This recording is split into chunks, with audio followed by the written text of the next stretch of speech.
അന്തീരങ്കാവ് പീഡനക്കേസിൽ ട്വിസ്റ്റോട് ട്വിസ്റ്റാണ്.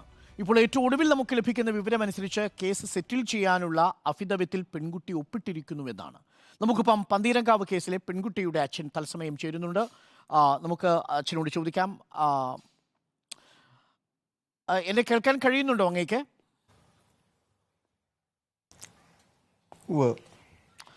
Sir, ഇപ്പോൾ മകളുടെ video പൂർണ്ണമായിട്ടും കേട്ടിരുന്നോ? കേട്ടു. യഥാർത്ഥത്തിൽ ആ മകൾ പറയുന്നതിൽ എന്തെങ്കിലും വാസ്തവമുണ്ടോ? നിങ്ങൾ രക്ഷിതാക്കളുടെ സമ്മർദ്ദപ്രകാരമാണ് സ്ത്രീധനമടക്കമുള്ള വിഷയങ്ങൾ ഉൾപ്പെടുത്തി പരാതി നൽകിയത്, ഈ ക്രൂരമായി മർദ്ദിച്ചു എന്ന് പറഞ്ഞത്, അങ്ങനെ എന്തെങ്കിലും വീട്ടിൽ നിങ്ങൾ സമ്മർദ്ദം ചെലുത്തിയോ മകളോട്? ഞങ്ങൾ യാതൊരു കാരണവശാലും ഒരു സമ്മർദ്ദവും ഞങ്ങൾ ചെലുത്തിയിട്ടില്ല.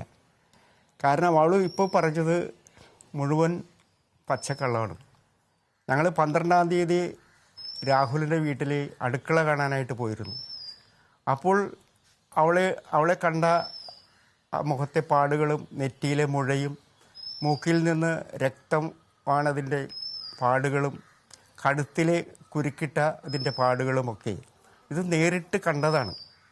നേരിട്ട് കാണുകയും അവളോട് അത് ചോദിച്ചപ്പോൾ മർദ്ദിച്ചതാണ് എന്ന് അവൾ ഞങ്ങളോട് പറഞ്ഞതിൻ്റെയൊക്കെ അടിസ്ഥാനത്തിലാണ് ഞങ്ങൾ പരാതി കൊടുത്തത് പന്തീരങ്കാവിൽ. ഞങ്ങൾ 26 പേരാണ് അവിടെ ചെന്നിരിക്കുന്നത്. ആ 26 പേരിൽ 6-7 കുട്ടികൾ ഒഴിച്ചാൽ ബാക്കി എല്ലാവരും മുതിർന്നവരാണ്. അവർക്കെല്ലാവരും ഇത് കേട്ടതാണ്. വേണമെങ്കിൽ അവരുടെ കൂടി മൊഴിയെടുക്കാവുന്നതാണ്. അപ്പോൾ ഞങ്ങളോട് പറഞ്ഞതിൻ്റെ അടിസ്ഥാനത്തിൽ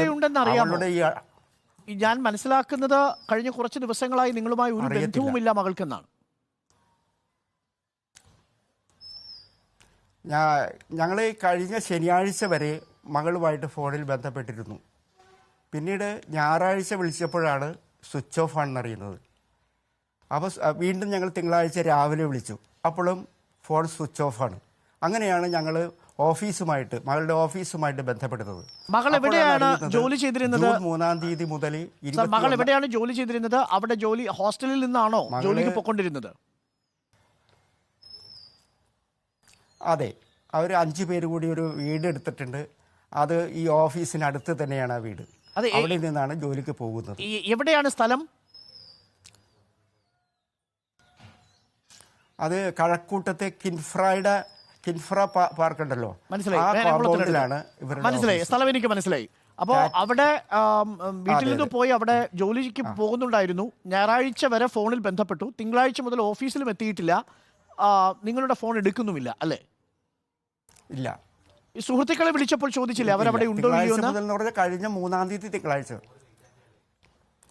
ചോദിച്ചിരുന്നു. ചോദിച്ചപ്പോൾ പറഞ്ഞു 3-ാം തീയതി മുതൽ ഓഫീസിൽ വന്നിട്ടില്ല എന്നാണ് അവരും പറഞ്ഞത്. മറ്റെന്തെങ്കിലും അവർക്ക് അറിയാമോ? മകളിപ്പോൾ എവിടെയുണ്ട് എന്നാണ് നിങ്ങൾ കരുതുന്നത്? മകൾ എവിടെയുണ്ടെന്ന് എനിക്ക് പറയാൻ പറ്റത്തില്ല. ഞാനിപ്പോൾ വടക്കേക്കര പോലീസ് സ്റ്റേഷനിൽ പരാതി കൊടുത്തിട്ടുണ്ട്.